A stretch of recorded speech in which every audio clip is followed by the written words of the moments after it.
川普要去安抚俄罗斯，他说保证，尤其他的国防安全策略报告里面，不让北约再东扩，双手动作的呀。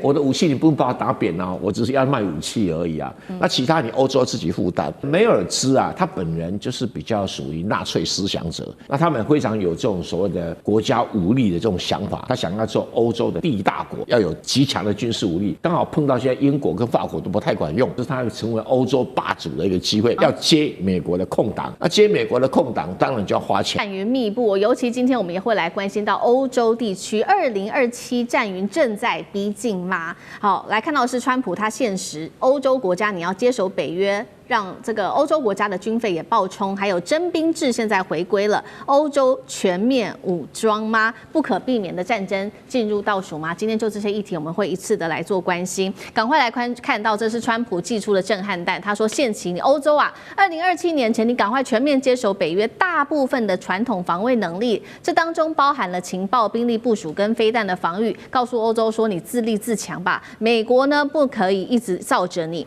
那欧盟内部就出现了各种的声音哦，尤其外交圈抱怨说，川普的这个表态并不现实，而这个川普的表态也被视为是2战之后美国首次对于北约的合作进行了一个很根本性的大幅调整。哪一个国家首先开始动起来军事复活了吗？就是德国，他开始打头阵。德国的驻台代表他说，军费会拉到 GDP 的5%，5年德国的军事的预算也会翻倍。加码的同时，还有德国总理梅尔茨说了，2031年前德国打造欧洲最强的常规军，甚至要重新引入志愿役的制度。换句话说，从明年开始，德国18岁的青年都会收到体能跟意愿的调查，男性会被强制征兵，那么女性则是采自愿的制度。如果人数不足的话，就会重启这个强制的征兵制。这话一出来，德国的 Z 世代立刻他们一群的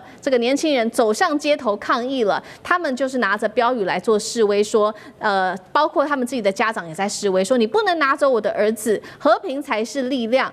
这些发动战争的人为何不自己去上战场，要我们来上战场呢？17岁的抗议的这个示威的这位女子莎拉，她也说，我不愿意为任何国家而牺牲生命。所以节目一开始要特别来关注川普这一次限期欧盟的这个北约防卫到底怎么回事？为什么把日期压在2027年？难道战争一触即发吗？欧洲准备好了吗？委员怎么看？2028年，川普要面对共和党的大选，所以一定要2027年拿到很多的欧洲的军事的订单。那2027年之前，欧洲要完备它的军火生产链，不可能，所以只能跟美国买。所以跟美国买，要求你增加军备，你要给我买武器，你现在今年明年就要给我下单啦，这个我才帮他铺成生产线。那我的军火工业，蒸蒸日上。我到2027年截止之前，我不知道收到多少钱啊？比如说5% 的 GDP， 不少就这个德国来讲，一年大概有将近4兆美金。那5%，这个就是这个好几百亿啦啊，可以收得到了。一年好几百亿，你看连续收到2027啊，这个是他的算盘。那另外一方面呢，这个川普要去安抚这个俄罗斯，他说保证，尤其他的国防安全策略报告里面，不让北约再东扩啊。你看双手动作的呀，我的武器你不用把它打扁啊，我只是要卖武器而已啊。那其他你欧洲自己负担。那这个梅尔兹啊，他本人就是比较属于纳粹思想者，因为他爸爸是纳粹，他的祖父也是纳粹，他一家2代都是纳粹。那他们非常有这种所谓的国家武力的这种想法，他想要做欧洲的第一大国，要有极强的军事武力。刚好碰到现在英国跟法国都不太管用，那不太管用，这是他成为欧洲霸主的一个机会，要接美国的空档。那接美国的空档，当然就要花钱，所以这个德国代表说，我们要把军费拉到 GDP 5%，当然一下拉不到，不晓得你要花什么，除了跟美国买武器以外，美国不一定做得出来。所以这整个来讲，他说我要多少军人，我多少武器，我要多少的军事部署啊，不管情报啦，或者这个水面战舰啊、潜水艇啊，甚至于飞机啊等等，跟谁买？跟美国买。所以大概是处于一个这样的一个安排底下那你说会战争吗？不会了吧，因为你限制了欧洲不能东扩，北约不能东扩，怎么可能发生战争？俄罗斯也没有那个体量可以来占领欧洲啊，也不可能。那你凭西德现在的能量，也没有办法占领俄罗斯，那个时代已经过去了那当时希特勒是怎么算说俄罗斯一年的 GDP 大概只是德国的1/5，我打他是理所当然，就一打了以后发现他的 GDP 不是德国的1/5，是德国的2/3，那你就打输了，因为你另外的很多力量发在西欧吧所以整体来讲这个德国是可以扮演这样的角色，但是核子弹还是守在美国人手上，他还不准欧洲去发展核子武器，那英国、法国那种联合国常任理事国的，他那个核武器都已经很落伍了。上一次在训练平台，法国还很丢脸嘛，发射不出去。所以你可以知道这个算盘，我们要回归到 America First， 我美国要赚钱。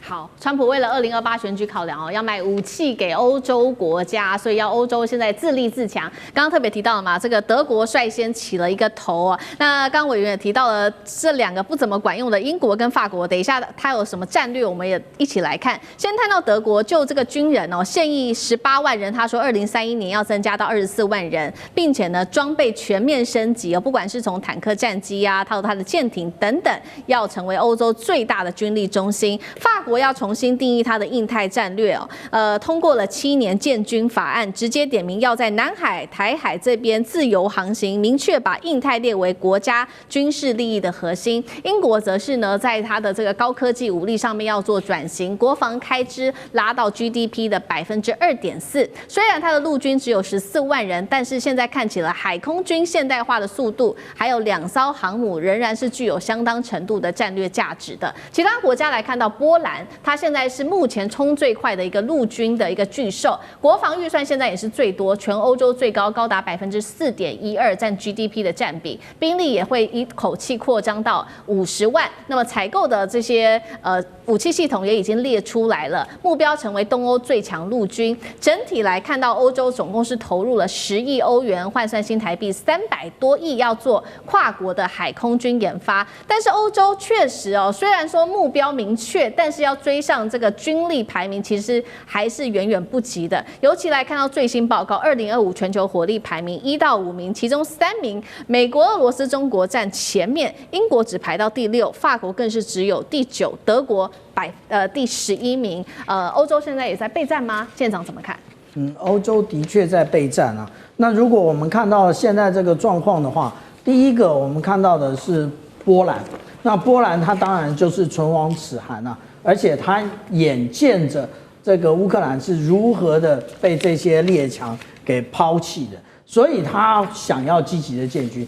但是如果我们从上一节讨论无人机的部分，我们看他买的，无论是海马斯或者是主战车的部分，其实他还活在上一个世纪啊。那至于说我们讲到说这个瑞典啊，它现在建立了2000公里的这一个长程飞弹啊，它的目的是什么？其实它就是要争取现在俄罗斯要的这一个战略纵深啊。所以我们这样讲啊，俄罗斯它追求战略纵深，其实是每一个国家的想象啊。那有关于德国的部分加起来，他们这样的一个整军经武，其实就是安全困境。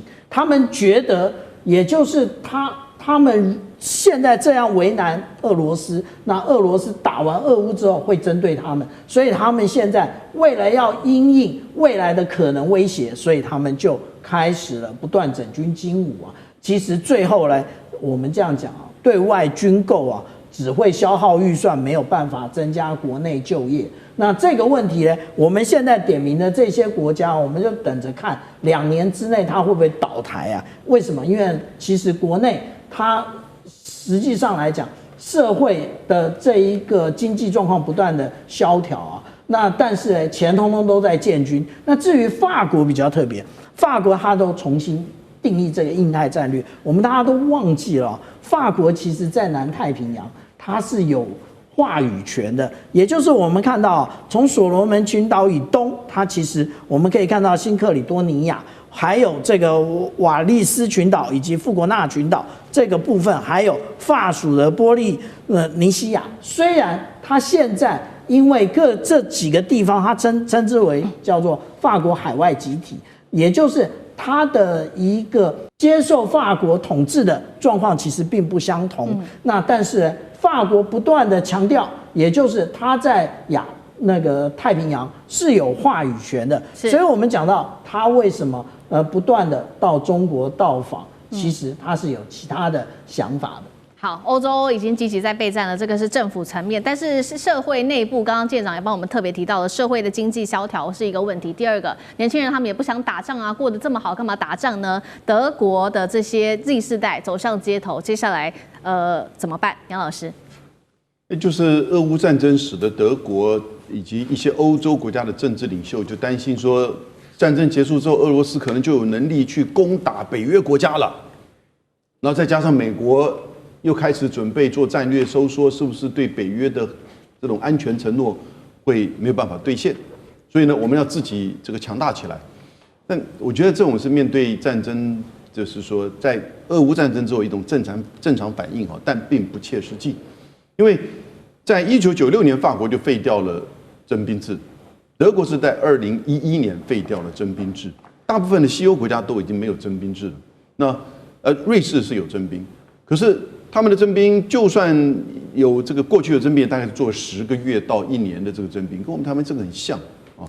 那然后呢，现在德国已有18万2千人，他是希望到2035年来到26万人，所以他就要一个规定说，希望2008年1月1号以后出生的这些德国男性都开始要当兵。那这样的话，1年可以有30万人，那兵力就够了。那但是给多少钱？2500欧元。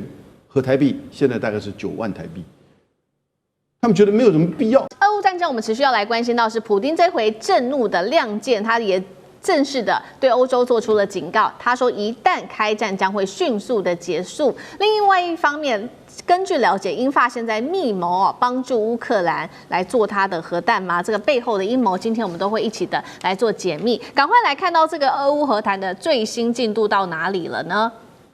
川普说的，美方特使跟俄罗斯总统普丁的会谈，他说，还算可以啦，但是呢，乌克兰和平谈判的未来路径仍然是不明朗的。大家在看说，为什么到目前为止，这个美方的态度还是这么样的暧昧呢？我们来看到，那么在另外一方面，前线在外交上面是这个很不定的，但是在前线的打仗则是打得越来越猛。俄罗斯已经宣布了正式的控制住重要的乌克兰的重镇红军城。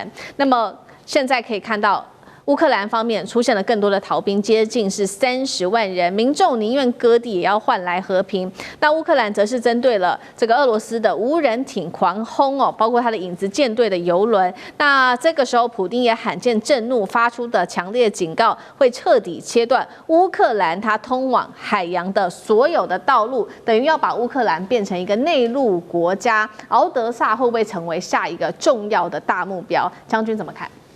我觉得这个如果说是继续去打敖德萨是100%。我们现在看这个影子舰队被袭击的地方在哪里？就在黑海。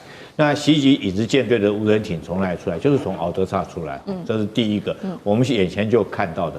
第二个来讲的话，大家记不记得俄乌战争一开始的时候，俄罗斯就去打所谓的这种敖德萨，那时候目标就指向敖德萨哈，尤其是敖德萨前面有个岛叫蛇岛，我想这场战争如果关心俄乌战争的都还记得。那第三个我们讲一下哈，这个当初川普跟普京在阿拉斯加会谈的时候，普京那时候所提的条件就是说，叫乌军全部退出顿巴斯，虽然说还没打到那边，你全部要退出，那你如果全部退出，我可以答应你不继续打这个赫尔松。那你各位可以看一下地图，赫尔松在过去就哪里？就是敖德萨。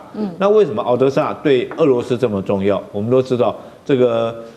从这个俄乌战争期间哈，我们看到从敖德萨这个港口出来的，在军事上面来讲的话，他用这个无人艇哈，这个攻击了这个俄军在黑海。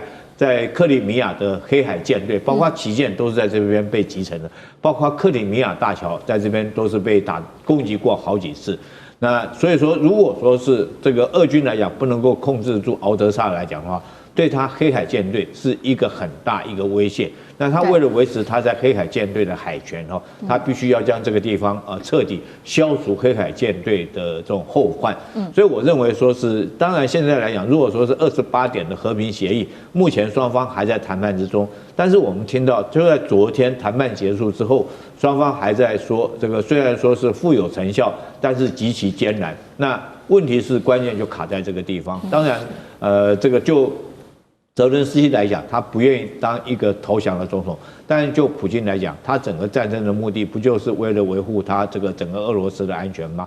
那为了维持俄罗斯的安全他当然第一个是北约不可以加入乌克兰，但是在海权方面，大家不要忽略了，黑海是这个俄罗斯这个海上南边的海上交通线，非常重要一个区域。而这个区域来讲有2个关键，一个是克里米亚，你看克里米亚这个岛在黑海中间，就像是一颗心脏在黑海的中间。那另外，如果说是克里米亚遭受到威胁，不就是敖德萨吗？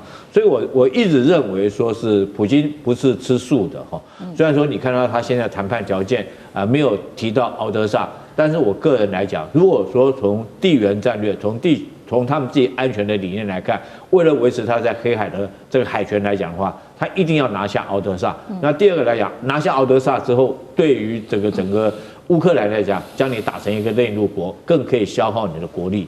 好，这个是普丁目前他针对乌克兰的战略方向。那另外一方面呢，那普丁对于这个欧洲现在看他的态度又是什么呢？其实他最近也做出了针对欧洲做出的警告。他说跟欧洲说我们不打算跟你们作战，但是如果你们想打俄罗斯，我们准备好了，战争会迅速的结束。那这一回听到这些话，现在欧洲也很紧张了，因为他们的实战经验是0，那么俄罗斯则是已经打战打了10年以上，克里米亚、叙利亚战争一直到乌克兰战争都是这种职业的军队在打的。普丁这个时候语气非常的强到底还藏了哪一些底牌？委员怎么看？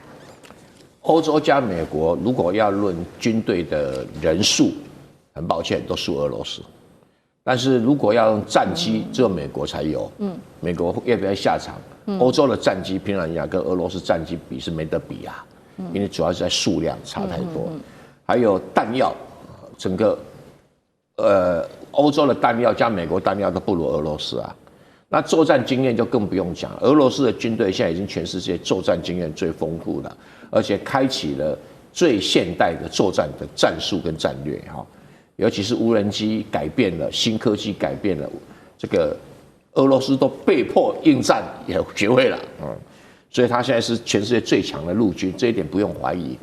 那空军这个他可能会比较差一点，但是他有导弹，我不认为欧洲谈得到便宜。他这一句话就是说，你如果欧洲要下场的话，战争会迅速的结束。这里面有2个含义，你欧洲下场就让我有动用核子武器的理由第二个，那更让我有打无差别战争的理由。什么叫无差别战争？就是把整个城市烧掉就像是美国当时在打东京大轰炸的时候，东京一个晚上死20万人，几乎就是比广岛跟长城死的人数还多。长崎死的人数还多。那你要跟他玩这个游戏，他就是就是直截了当告诉你，如果你要下场，就针对德国来的。法国没有这么讲，英国也没这么讲，是针对德国来的。那德国如果下场的话，将是会一场德国的浩劫。为什么？因为从普丁的立场来讲，对任何国家动用核子武器都有道德跟法律上的问题。然后对德国进行攻击核子武器，直接把德国铲除掉，符合什么？符合联合国宪章敌国条款。谁提了？中国提了。所以你德国自己不长眼睛，那个他的什么梅尔兹还有国防部长还讲到呛下，你跟别人呛下都可以，你跟俄罗斯呛下就找死2个字。为什么？他有国际法合法性，可以彻底消灭德国。你美国还不敢吭声你美国要下场吗？你要北约要结在一起死吗？我看其他国家不敢。所以他敢放狠话，因为他有底气，他有全世界最庞大的核子武器库，而且有全世界数1数2的这个轰炸平台。不要讲别的，它的波塞冬核子鱼雷到了你汉堡港，你汉堡港还活着吗？不可能活着的嘛。然后它的白天鹅轰炸机飞到你柏林上空，它的导弹到你柏林上空多久？12分钟。你挡都挡不住啊！哦，它的榛果树大家看到了嘛？你根本没办法拦截。所以你要不要试？榛果树是可以装核子武器的哦。对，你要不要试试看？所以用核子武器攻击德国，在国际法上是允许的哦，不要忘记这些事情，敌国条款。就怪那个习近平没事干，就是教会普丁用这一招。很危险的，很危险的。好，一方面我们看到这个是来自于普丁哦，他对于欧洲国家的警告，手握核子武器。那其实现在呢，也有一个传出的消息是说，网络巨头这一家是金达康，他传出说，也有几个欧洲国家是不是现在正在帮乌克兰打造核武呢？他说这2个国家分别是英国跟法国，而且他还说，美国其实是全程知情的，但是故意拖延谈判，乌克兰甚至已经准备要来试爆他的核弹了。那另外也有一个物理学家，这个是都柏林大学的物理学家也补刀说，乌克兰确实他现在保有数百公斤这种核武级的浓缩铀，有没有可能真的英法真的在按住乌克兰？可信度，赖老师怎么看？我个人认为这是一个核讹诈，是一个姿态啊。乌克兰确实拥有核武的制造能力啊，其实它也不需要这个英法的按住。因为过去在苏维埃的分工的情形下，乌东地区事实上就是俄国的这个核导弹的发展区啊，也就是说，你看我们的这个大陆的这个辽宁号航母啊，或是欧洲铁牛的这种2栖登陆舰啊，就是我们讲的气垫船啊，还有就是大的这个航空器的引擎发动机，另外还有就是洲际的弹道导弹、中程导弹都是在乌东地区建造。也就是当时那个地方就是一个核武最大的一个区域，而且最早的时候，俄罗斯在乌克兰，因为乌克兰原来跟苏维埃它是同一个国家，它都是联盟的加盟共和国，所以事实上在那个地方也有很多核弹。那是在这个分裂以后做了一个交易，说克里米亚半岛以共和国的身份加入这个乌克兰联邦，然后换得这个乌克兰把这个核武交还给俄罗斯，有一部分给美国去销毁，是这样的一个情况。所以事实上，乌克兰拥有这样的一个能力，确实是有的不需要英法的按住。我想这是第一个。因为第二个呢，英法你要到哪里去试爆？在乌克兰的地方试爆没那么简单所以我觉得这个部分，然后你要用电脑模拟来试爆吗？这个也是值得商榷的。所以我个人认为这是一个讹诈，在警告威胁这个俄罗斯但是我觉得这样做会有缺点。第一个就是，如果被证实说真的是英法有在按住，那英法等于是公然直接违反了这个核不扩散原则。这个对英法在国际上要被制裁的。对这个是站不住，这是不对的。第二个，它会构成俄国用核弹去消灭攻击法国跟英国的战略城市的一个正当性。那第三个就是，如果乌克兰有这个企图在暗中的在研发制造的话，那就刚好给俄国一个最好的正当性跟理由，直接用核武扑灭于你还没制造之前。那也就是说，你还没做出来之前，我就用核武把你炸了，一劳永逸嘛。那这样的话，就是一个核战在欧洲的发生，一个经过核弹蹂躏的乌克兰，谁还要？没有人会要这块土地了。对，因为脏得不得了，毒得不得了，就没有人会要这块土地。所以我倒觉得这个是一个传言，这也是一种心理战而已，一种诈术。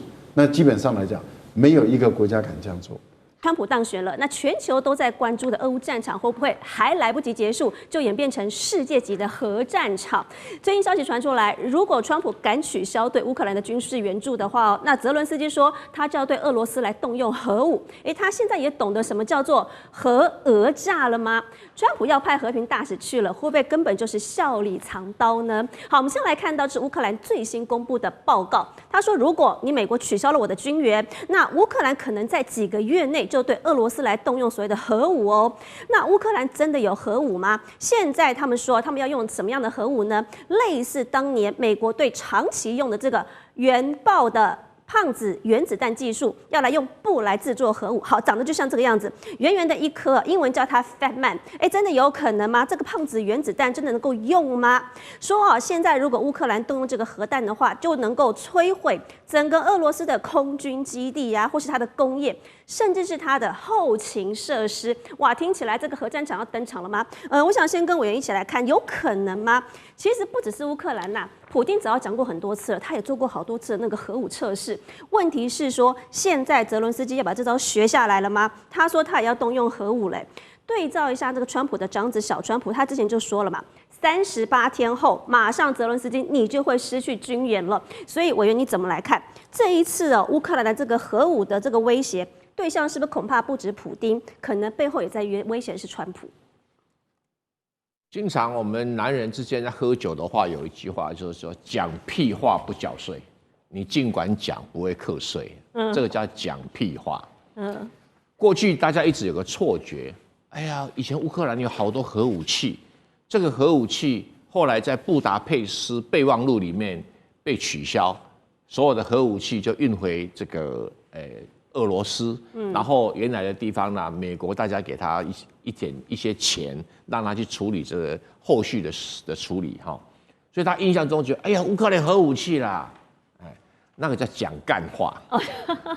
怎么说叫乌克兰讲干话？乌克兰从来就没有核武器，它只有核子飞弹的发射地点。为什么？因为所有的核武器的发射密码全部在莫斯科。乌克兰一条密码都没有。第二个，所有的核设施的提炼设备全部在俄罗斯，没有一个核设施的提炼设备在乌克兰。第三个，所有的核弹的研究单位全部在莫斯科，没有任何一个在基辅或乌克兰。那只有什么？只有说那种井喷式的、喷井式的核弹设备啊，为了比较靠近欧洲，所以这种中程跟远程导弹摆在乌克兰。也就是说，美国要打先打乌克兰。所以只是借你的场地在发射。举个例子，我们台湾不是动不动就是说，哎呀，这个解放军要来的时候，我有什么飞弹什么飞弹，我就摆到恒春给大家看，我往南打。那请问一下，恒春那边有研究这个飞弹的基地吗？有制造这个飞弹的地点吗？恒春你不要误解了吧？对，所以乌克兰就是这种角色。再来，当时在苏联也有个小心思，所有玩这套游戏的人，全部是讲俄罗斯语的俄语族的乌克兰人为主，没有讲这个乌克兰语的这个乌克兰人。为什么？因为这个是俄罗斯人的小心思嘛。我当时把这个乌东的土地并进去这个乌西，让你成为一个乌克兰。其实政治上的用意是要用乌东来钳制乌西的人，因为乌西人信天主教比较亲西方，而且以前跟纳粹混在一起。那乌东的人一定是比较亲这个俄罗斯，因为自己人语言文化相同。就没想到后来苏联瓦解了以后，乌西人掌权，就开始嚣张起来，用纳粹那一套想要统治，要欺负俄语族的乌克兰人。他忘了他的娘家很强大，所以现在挨揍了吧？所以有这么一个背景。那现在这个所谓的自古道，我们可以护着你弄啊。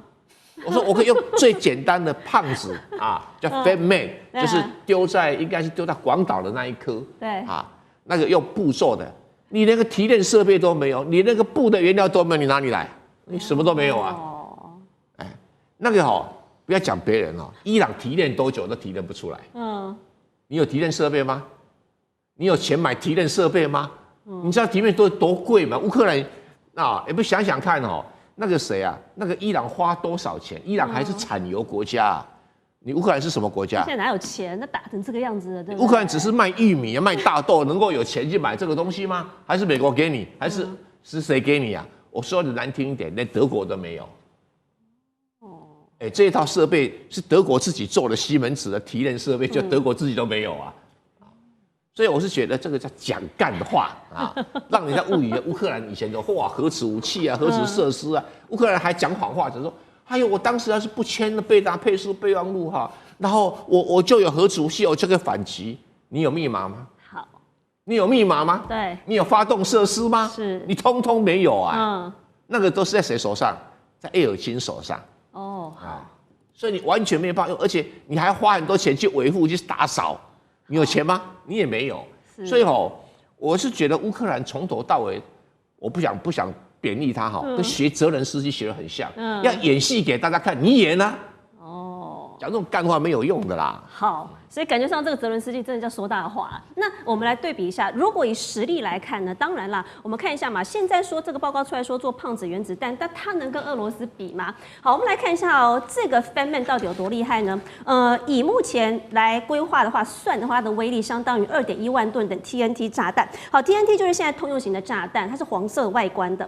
但是你对比一下俄罗斯人家的威力有多强？俄罗斯曾经成功试爆过人类史上威力最强的这个叫氢弹，叫做什么沙皇炸弹，它的威力有多大？1亿吨的 TNT。好，当时他试爆的时候，想说很怕啦，因为怕造成那个大家的外交危机，所以他当时试爆的时候威力还减半哦，只用了5000万吨的 TNT 这样的一个威力。你去对比一下那个2.1万吨的这个乌克兰现在如果要用的胖子原子弹啊，哇，差了2300倍。我想问一下汉庭，你说你现在拿这个2战等级的核弹去对比这个俄罗斯现在有的氢弹沙皇炸弹，你觉得这能比吗？乌克兰能够打得赢人家吗？对，这个不太需要比哦。第一个是客观的数字很明显，第二个呢就是乌克兰根本就造不出来。你不要去拿一个虚构的问题来去做类比，就好像我们不会去问说，如果有一天王定宇瘦的跟刘德华一样，那他到底跟刘德华比谁有竞争力？哎呦，不太这个前提就不存在嘛，就不可能。这个差距稍微大了，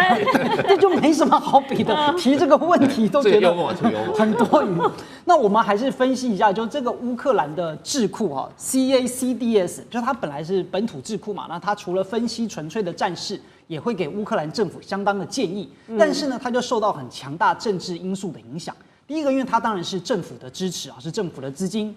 第二个呢，在战争的情境当中它其实就有更强烈的民族主义跟一些主观的期盼，它就超脱了一些纯粹客观上的分析的状况，它就很容易忽视一些潜在的挑战或者是失败。比如说，在过去以来呢 ，CACDS 它就预测乌克兰在2023年反攻会取得重大进展。那现在我们都知道并没有这回事情。那过去呢，他也曾经评估过，随着西方支持的增加，乌克兰可以在短期之内就能够达到和平协议。2023年的报告，但是当然到现在也没有实现。或者呢，他过去也预估分析乌克兰在技术创新方面有优势。那事实上，随着俄军的它的逐步的适应，而且改进了它的作战方式，这所谓的优势也不复存在。所以这都表明了这个智库的相关的评估其实都过于的乐观站在自己乌克兰的这个本国本位主义。那么事实上呢，这所谓的要搞核弹，第一个呢，就它的核材料提取，如同委员所说的，根本没有这个实力，需要高度专业的技术啦、环境啦、设备啦。那乌克兰呢，早就没有这些东西了，就它的这些人才啦，或者是设备啦这些东西。通通都没有就本来也就没有这些东西。你说过去在这个苏联时期，曾经还有一些技术或者人员，苏联解体之后，这些人也全部都跑光了。或者是弹道飞弹的技术呢，包含什么导引系统啦、发动系统啦，这跟这个材料科学啦，就虽然可能几十年前还有一点遗绪，还有一点经验，但是这么长的时间，通通都没有了。那更关键的，如果你要在短时间内快速的制造研发真的搞出来的话，没有钱呢。现在乌克兰完全没有钱，穷到都脱裤子了。那怎么可能去投入大量的资金来做这件事呢？那国际也不会给你钱去搞这个所谓的核子武器。而且他这所谓搞核子武器的前提就是，如果美国不给我钱，我就搞核子武器。那美国都不给你钱了，你哪来的钱去搞核子武器呢？而且，即便真的有了的话只会造成美国跟俄罗斯更加的不爽跟不满，甚至会引起更大的报复。实际上，当这个智库出来之后，那其实真正你说对美国也好，对俄罗斯来说，才不会去信你这篇核诈，因为实际上都知道你就是在做空头生意。好，的确哦，这个东西绝对出来是全世界谴责的。那其实延续刚才汉庭讲的时间，到底有没有可能足够呢？他现在说几个月内嘛，我想问一下副主委了，几个月内有办法吗？我们带你来看现在乌克兰本身的设施有什么。好，在当地它有9座运行中的反应炉，那它可以用来制造这个核弹的这个原料布，大概是7吨。他说算一算，大概是数百枚的弹头啦。那6个月内制造出1000公里远程弹道飞弹的能力，到底有没有？你怎么来看？有办法吗？你说现在从这个核电厂的燃料棒当中去提取这个布啊，就能做核弹啊？几个月内就能做出来？那台湾是不是也可以比照了？来，副主任怎么看？其实它这是明显一个假议题哈，因为我们这个补充一下，前面2位来宾都提到哈，那事实上哈，我们讲到这个核就是我们应该讲说原子武器的原料了。回想人类第一次这个就是使用原子武器哈。第一颗的就是投在广岛叫小男孩，然后投在这个长崎的叫大胖子。那第一颗它是铀弹，第2颗是布弹。那我这里小小分享一个它不能算有趣，它是一个悲惨的一个历史经验哈。因为那时候美国其实第2颗这个布弹投到长崎之前呢，他们在起飞之前 B-29起飞之前，他们发现那个布弹的那个电路设施是有问题的。他们当场还这个为了要这个就是情急之下，就还是叫那个工程师就直接再把那些电路把它接好。后来就是在且战且走的情况之下呢，就还是投下了这个第2颗布弹，第2颗这个原子弹，然后是就是这个大胖小男孩就是布所做的这个原料所做的这个原子武器。那这个跟我们现在讨论的观点是什么？因为就像我们汉庭议员刚才提到。那时候其实连美国的情况，他也是吓唬日本的，他的原料是不够的，但是没想到第2颗达到成效，日本投降啊，所以这是一个就是说，我们当然回到一个历史，回到一个现在，看起来似乎好像是这个一个描述，但其实它是一个很残酷的一个事实。那至于说乌克兰它有没有，我其实刚开始看到这个题目之后，我还想说是不是乌克兰他自己。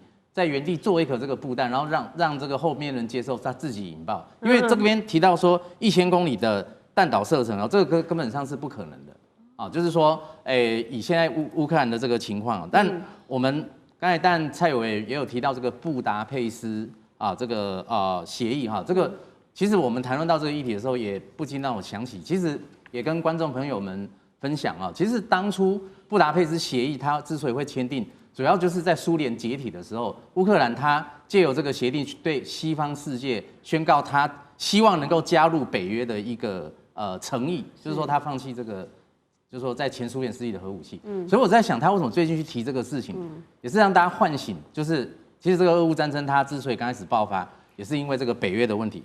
那我最后提到就是说，那台湾能不能做出来？就像我一开始所讲到，它就是一个假议题。我可以这样讲哈，如果台湾有人这个突发奇想啊，要去做这个事情，它可以说是比宣布法理台独还要严重的事情。所以我们这个提到就是这个毛泽东主席这个讲过一句话，说原子弹是吓唬这个胆子小的人啊，他只是国际上战略，因为其实也有人这样子探讨啊，这个这个原子弹发明以后，原子武器发明以后，事实上对世界的和平似乎是有帮助的。因为他就使用过一次，之后就没有使用过。好，观众朋友，再回到环球大战线的节目现场，这一节呢，我们来谈这个俄乌的议题哦。当我们看到，当泽伦斯基跟普丁已经有这些取得进展，事情正貌似往好的情况发展的时候呢，现在又传出了两军在另一个战线，叫做别尔哥罗德这个地方另辟了战场，现在打得如火如荼啊，甚至传出泽伦斯基他私底下演拟了一套。玉石俱焚的末日核武攻击计划，这个想法有多疯狂？待会我们来一一告诉你。好，本月25号，乌克兰总统泽伦斯基他跟普丁是同步宣布说，双方先达成了在黑海要达成停火以及不能攻击能源设施的协议。这些事情看起来不错啊，正在往好的方向发展嘛。但是呢，乌克兰这个总统办公室的前顾问这一位阿列斯托维奇他却爆出了一个惊人的爆料。他说，这个乌克兰的国防部竟然定制了2套末日核武方案。我们带你来看有多夸张。方案 A 说呢，乌克兰要摧毁扎波罗热在内的4座核电厂，还有继续用飞弹来攻击俄罗斯11座的核电厂。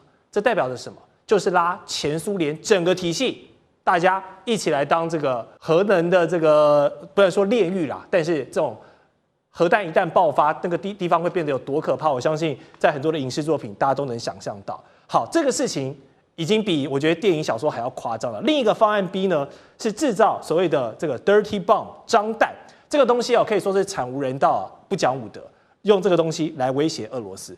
好，干哥，这位阿列斯托维奇前幕僚，他现在是要当小说家了吗？พู出这么夸张的，我觉得电影跟小说都不敢这么拍，你怎么看？没有，其实他是阿列斯托维奇，他是转述说国防部情报总局长布达诺夫布达诺夫就是乌克兰的国防部情报总局长，布达诺夫说，真的不行的时候，我们就有2个方案是这样子。那这2个方案呢，你不要以为泽伦斯基不敢用，如果他还是总统，他就有一天真的会用。就算泽伦斯基不在，换了别人的话，乌克兰还是要做。为什么？因为如果说不如我们的意的话，这个最终我们不同意这个计划而招致战败的时候的话，那我们就把这个我们自己境内的的核电厂扎波罗热，因为现在已经被你占了嘛，被你俄罗斯占了嘛，对不对？其中4座核电厂，我们就把它打掉然后呢，还有另外11座不一定是核电厂的核能设施在俄罗斯境内的。我们的苏凯24战机可以有办法把它打掉，不然我们就用 ATACMS 去打掉，那是真的有计划的这是第一个，你看起来就已经真的觉得说摧毁己方的核设施，对跟你玉石俱焚，同归于尽就对了啦。整个全苏联就已经全部都核掉了。对，你如果说和平了，你要这样子做的话，对，那就变成梭哈了，对不对？可是那个毕竟那个是核电厂，而不是说我们今天说我们是丢原子弹，完全不一样，那个意义跟样态是完全不一样的。第2个方案就是丢脏弹，因为我手上没有核子弹啊，对，我在1985年开了那个会议之后，通通都还给了俄罗斯了嘛，对不对？就是当时苏联解体的时候，都还给，是美国介入的嘛，所以我还给你。现在我没有东西啊，可是我告诉你，我有办法制造脏弹 ，dirty bomb，dirty bomb 只要用少量的钚元素跟铀元素就可以做出来的。所谓的 dirty bomb 就是说，我们今天用战斗轰炸机突穿俄罗斯的领空，丢下去1枚。我跟你讲，那个 dirty bomb 它虽然说它不能够像原子弹爆炸那么大，但是它在这个差不多3天之内，它就可以飘到柏林了，差不多几公里，1000公里，是飘到柏林，你看柏林怎么办然后7天之内飘到巴黎你看巴黎怎么办？拉着整个欧洲一起下去。那我讲的是可以飘到那些地方的，叫做辐射层叫做辐射层，蕈状云可以偏到那边去。那你飘到那边去之后，那你那边人要怎么活？今天不是说你针对你乌克兰你战败的时候，你让所有的欧盟当年帮你的人，大家拖来一起干嘛？一起死吗？对不对？这个不是脏弹，不是这样用的。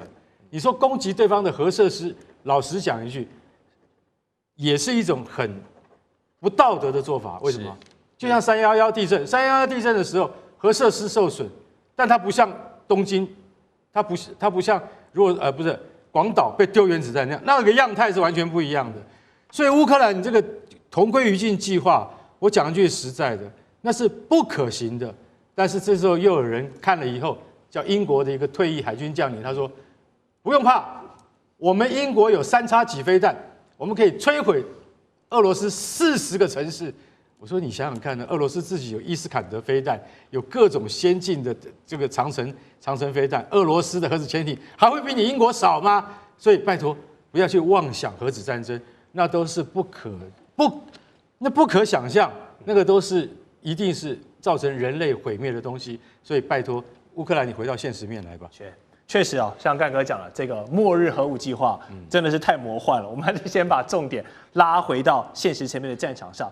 我们来谈谈最近乌军近期呢，他们从库斯克撤下来之后呢，现在把部队转移到了另一个战线，叫做别尔哥罗德来做进攻。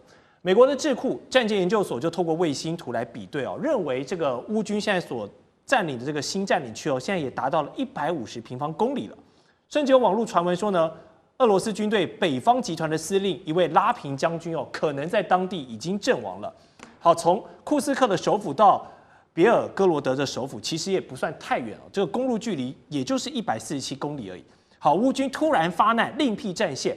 那现在是莫斯科来不及调兵，还是说普丁本来就有料到，先故意请军入瓮，等你们深入后再一举歼灭？这个战争心理学当中有什么门道？我们请张老师帮观众朋友分析。基本上来讲啊，这些所有攻略的行动是属于叫做袭扰，那个是就是说皮肉伤啦，或者说是让你感觉不太痛快，但是呢，真的是不会伤筋动骨。尤其啊，就是说从库斯克将部队拉出来，然后再重新投入到比尔格罗德。比尔格罗德那个地方啊，并非啊就是攻者所必取啊，守者所必固的兵家必争之地。所以在这个地方，它并不是什么战略要域，你把它摆在那边。所以你问说，他这个俄军什么时候要有反应？需要时再说，行有余力再说，准备完成才会去做。但是呢，现在很多的东西啊，其实都是一个姿态，就跟刚才我们这边前面讲的，说是这个放姿态要对这个核电厂要扔脏弹是如何。但其实为什么现在西欧老神在，没有像当年车诺比尔电厂那个核灾变之后那么可怕？因为大家知道，真正你用核弹去攻击，那个就是它的主体啊，真正核泄漏的这个让玉石俱焚这个池鱼之殃的几率是相对较低。正是因为如此，所以呢，大家都在那边拼命放狠话，但是呢，大家心中都知道，事实上也不会这个有什么太大的差别。所以到了现在你会发现这个话说的多，但是事做的少。这个也就是和平确实还是有点希望的。好，不过这样的战线发展我们看到一个担忧就是，好，川普前一阵子进行完跟普丁的双普会之后，双方好不容易促成了俄乌第一阶段停火嘛。结果你泽伦斯基现在的兵从库斯克被打跑之后，转头跑去闹这个别尔哥罗德，这算不算是对盟友川普的一个打脸呢？那之后这样，普丁看到你出尔反尔，我还要继续跟你谈吗？那美欧对于泽伦斯基又会采取什么样的举动？是继续施压，再把他逼上谈判桌，还是说，你又开了一个新战场，我们就加大给你的军援，让这个别尔哥罗德变成第二个库斯克，感觉继续来消耗俄罗斯？老师，你的看法？我们一定要有一点同理心啦！说良心话，我现在常常就是，如果说我自己是泽连斯基，我派的代表，我派的所有的特使，在这个沙特的首都利雅得在谈判的时候就是跟这个普丁的这个特使带手咫尺之隔然后要分开谈判。那跟我谈的时候呢，就是几十分钟全部都是压迫。那跟俄罗斯的话呢，一聊就是3个半小时，甚至4个小时那这样子讲起来的话呢，这个乌克兰本身就是凉了半截说一句良心话，乌克兰是个大国人家42万平方公里对不对？也是个大国，而且人家至少也跟俄罗斯抗衡抗了3年多你刚讲，首先第一个问题到了这个别尔哥罗德是在俄罗斯境内你刚刚讲说库尔斯克到别尔哥罗德是有这个147公里就是他们离乌克兰边界不远为什么要故意打进俄罗斯？就很明显就要把战事扩大。为什么要把战事扩大？普京刚好借这个机会战事扩大对不对？那普京为什么借这个机会把战事扩大呢？因为川普是傻子我们中国人都讲心急吃不了热豆腐。川普一上桌就火锅里面捡了一块最烫的豆腐塞到嘴巴里，吐也吐不出来，吞也吞不下去现在卡这边，在里面看了笑话，他马上就跟着急急忙忙的，他先跟普丁打通电话然后说我们讲了90分钟，什么都讲了，普丁表现得很好我很满意我从小到大对俄罗斯的印象不是军事是会谈判的。我们从小都受到了雅尔达会议，我们叫雅尔达密约对不对？雅尔达的话呢，斯大林跑过去对着那个罗斯福他想要的都要了，那个要5毛给3块普丁就是这样子在耍，对不对然后呢，最近这次来来回回，俄罗斯要的条件非常简单，凡是在谈判桌上的，我们占据的领土一点都不会还给你。接下来的话，本来是要5周，现在要搞成8周，继续再打。好了，那这个在整个发展过程当中，俄罗斯要求的条件都是对他有利。那乌克兰呢？乌克兰没有任何权利，只有把战事扩大。我坦白跟你讲，做个结论这场战事不会结束的。你这个川普这个烫豆腐吞也不是，不吞也不是，就留在那边吧。还想得诺贝尔和平奖的做梦